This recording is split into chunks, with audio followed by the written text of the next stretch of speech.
Menetapkan terdakwa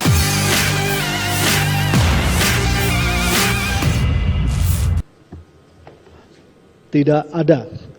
Menimbang bahwa dengan terbuktinya terdakwa bersalah melakukan tindak pidana, maka kepadanya dibebani pula membayar biaya perkara.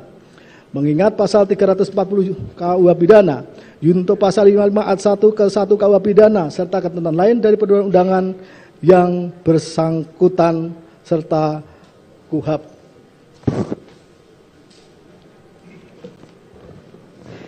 Silakan berdiri.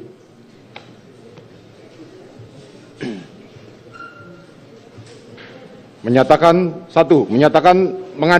menyatakan terdakwa Putri Chandrawati terbukti secara sah dan meyakinkan bersalah melakukan tindak pidana turut serta melakukan pembunuhan berencana. Menjatuhkan pidana terhadap terdakwa Putri Chandrawati dengan pidana penjara selama 20 tahun. Menetapkan lamanya masa penangkapan dan penahanan yang telah dijalani terdakwa dikurangkan seluruhnya dari pidana yang dijatuhkan. Menetapkan terdakwa tetap berada dalam tahanan, menyatakan barang bukti dikembalikan pada jaksa untuk dipergunakan dalam perkara lain. Menetapkan terdakwa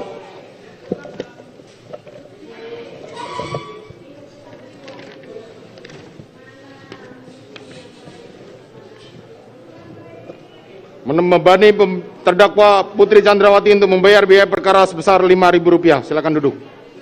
Demikianlah diputuskan dalam rapat permusyawaratan Majelis Hakim Pengadilan Negeri. Terima kasih sudah nonton.